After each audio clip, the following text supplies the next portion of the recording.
and Body Works.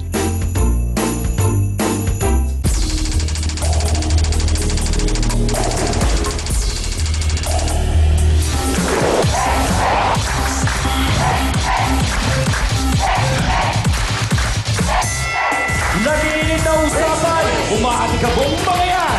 Diskusyon na may resolusyon. Sa kauna-unahang talakserye sa telebisyon.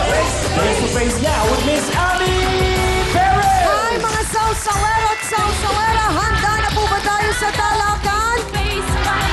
Saan pa kayo? Sa pula o sa puti? Esa Brian, ready na rin ba? Ikaw, Hans, kamusta ka? Ready na rin kami dito, Sean! Sausawa na! Saan tayo? Face to face na! Sadyang makulay ang mukha ng buhay. Tayo magharapan, ating pag-usapan. Aminan, awayan at maghukayan. Gusto mo bang makisaw-saw? Tara ng kaibigan, pangayan ay solusyonan.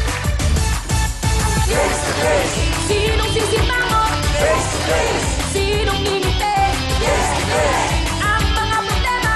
Face to face. Huwag mong talikuran. Harapin mo, face to face!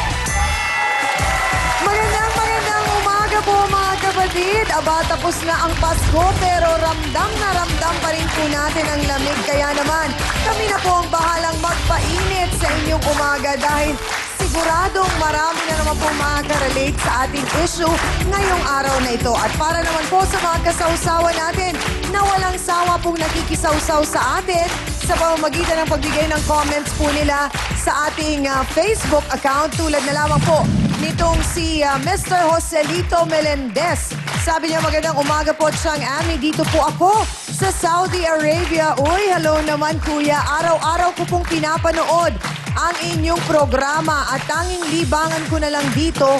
Ito, isa po itong inspirasyon sa bawat mamamayan kung saan marami po kaming napupulot at magagandang asal at natututunan ang bawat isa.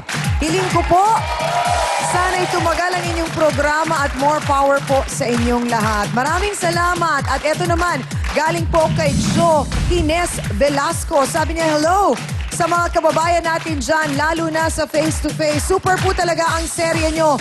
Tanggal po ang stress namin dito sa Italy naman. Aba, hello sa mga kababayan natin sa Italy. Sana po mas marami pa kayong matulungan at sana nga rin po sa Italy ay pumunta kayo. Ay, naku, pangarap namin ni Hans yan.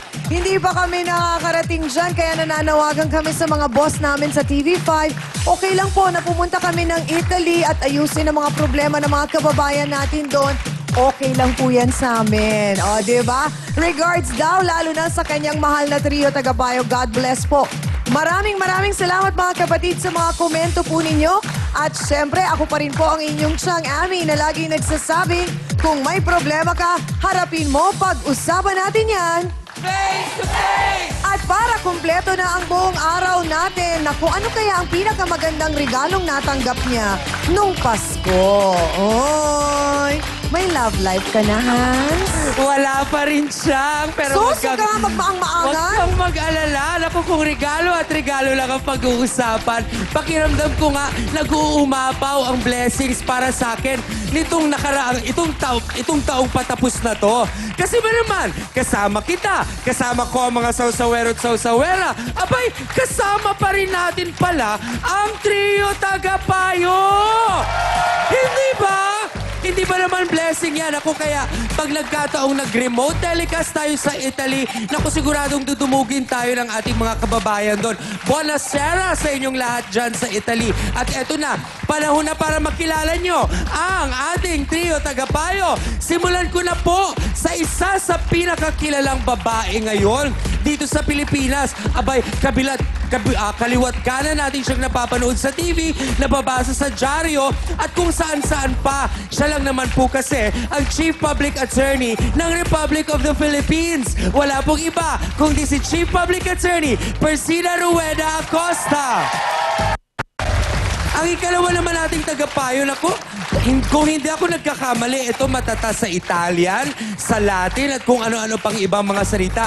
Dahil inaral po nila yan sa theology. Hindi ba? Siya po kasi ang ating spiritual advisor. Wala pong iba, kundi si Father Sunny Merida. Ang ikatlo nating tagapayo, eto well-traveled din ang isang ito.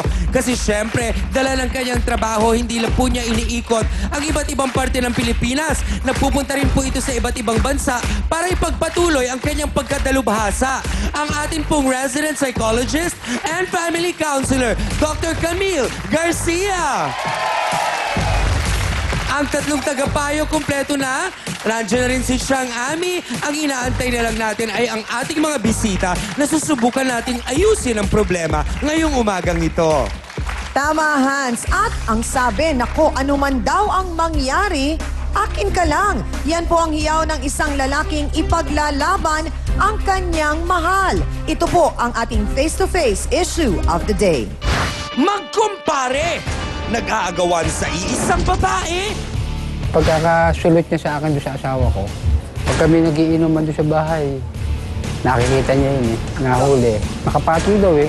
Nagbibigay siya ng motibo sa lalaki. Madali siyang gumusto sa lalaki. Maraming beses na raw nahuli, wala pa ring paki. Hindi naman talagang sa clear na sinulot. Kahulihan lang naman kami ng loob. Pupunta sa akin yung babae. Hinihingan niya sa akin yung sama ng loob. Kami nasa taas lang, nag-uusap lang naman kami. Ugali ho niya yung pag nakainom na ho siya, lalo pag galing sa trabaho. Mananakit siya ng walang dahilan, pati yung mga bata. Pinapalo niya, sinisigawan niya. Pare Joker, sana iwanan mo na si Jocelyn para magkabati tayong dalawa. Parang Darius, patawarin mo na ako. Kapal naman ang mukha mo, paano hindi kita hihiwalayan? Kung ano-ano ginagawa mo sa akin pambubugbog. Usapang love triangle. Alamin na natin yan. Now na! Dito lang sa Face to Face. Mga kapatid,